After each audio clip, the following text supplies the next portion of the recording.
Start tayo sa, ito sando. Parang pang school na sando lang siya. Kapag may uniform, di ba? Pagka mga bata. Grade school Mga grade school. Mga grade school. So, ang tawag po dito ay restyled sando. So, ang gagawin po na natin muna, ika-cut muna natin siya sa gitna. Okay. Kapag may pinaglumaan kayong damit, tapos di nagagamit, pwede naman pong gawin ko eh. Correct. Yung medyo manipis na. Correct. Or manila. Alam mo yan, ang puti. Kasing puti. Ayan, so nakat na natin siya sa gitna. So, ang susunod natin na gagawin, sa likod naman. Gugupitin din? Parang headband na lang ito. So, kailangan lang talaga ng gunting. Scissors lang po talaga ang Na kailangan. matala. So, ang susunod ay ito. Try mo kung Try mo, mag-work. Si Migo daw, ngipin na lang daw niya. Asan po? Patingin. Ayan, ito po talaga yung susunod na mangyayari. So parang gagawa ka ng Square. Square na malaki. Okay. Ayan. So, ayan po ang naging itsura niya. So, ang gagawin naman po natin dyan, parang, sige, imamodel ko na po para sa inyo. Yes. Ayan. Okay. Ayan. Wait. Ay, mahirap kasi ikay naka-ayan. Ayan. Ayan, kasha naman. Yun. Nice Ba? one. Okay, tapos itatali. Tapos itatali. Pwede na natin siyang italing ganyan. Ang bikini top, ano? Yes. Sakto sa summer. Oo. Tapos meron kang pangloob na Oo. tube, di ba? Or Okay. tank top. Oo. Yun pala Ay, yun. ganda. Nice one. May contrast na yung ano. Yun.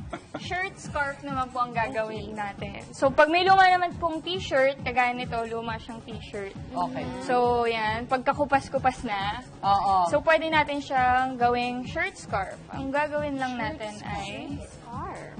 Ngayon niyo lang po ba narinig yun? Yes. Kakat natin siya half. So fold in half, tapos gupit. Opo. Ayan. There. Ayan. So, nakat na natin siya sa half. Yun. So, ang gagawin naman natin next ay ikakat natin siya sa half. Half lang. Half lang niya. Ulit. Oo, ulit. Pero, Fringe. paano na? Okay. Or kahit So, mga half. Yes. Thanks. So, yan. Pagka nag-cut natin siya, ipupul natin siyang ganyan. Para for effect siya. Di ba? Diba? Magbibilog siyang ganon. So, ito po yung ating finished product. Palda ba ito? Hindi naman. Scarf po siya. Ay, Ay, ang ganda. Hihilain mo rin ganon, babata. Ay, ang cute. Ayun. Oh, di ba? Oh, Oh, nice. Di ba sa mga studio malamig, so Yes. pwede rin siya. Right. Oh, di ba? Pwede rin. Uso yun. Nice one. That's a good one. Nice one. Oh, di ba? May poppy color. Ayan. James, try mo. Meron pa ba? So, ang ating next ay lace skirt. Ang gagawin natin Diba? this one. Ika-cut natin to dito sa corner.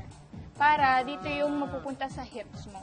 Pwede siyang high waist, pwede rin siya sa... So, ikakat mo yung buong area na yun. Yung side po na to, ika-cut siya ganyan. Tapos, tatahiin mo na lang siya. Nalagyan mo ng garter. Magiging butas na siya. Pwede siyang ganyan. So, ang mangyayari, pagka ganyan, pang waist siya. Pwede yung ganito, tapos pwede rin ganyan. Right. Tapos flowy-flowy yung pic. Tas Mag-ano lang kayo, no? Magpanloob lang kayo kasi medyo see-through Opo. siya. Siguro pag mamaya, summer, pwede siya. Cover up. Or kung malamig ka sa beach when you're in your swimsuit. Yeah, totoo. Pwede You can do the... Talaga, summer mode pa rin tayo kahit tag-ulan. Push natin yung summer na to. Wind effect. Yan. Ganda. Nice Try one. ba? Yan, okay. Okay, ang next naman natin. Okay, Mikey, simulan mo na. Ang next natin gagawin, syempre yung mga polo natin na napaglumaan na. Syempre, nung nauso ang mga denim polos, I'm sure maraming binili. Yes. Ganyan. So, yung mga extra nyo na hindi nyo na masyadong sinusuot, ganito lang. So, you cut the collar, the whole collar. Ito na, naghiwalay na siya. Oo. So, magiging Chinese.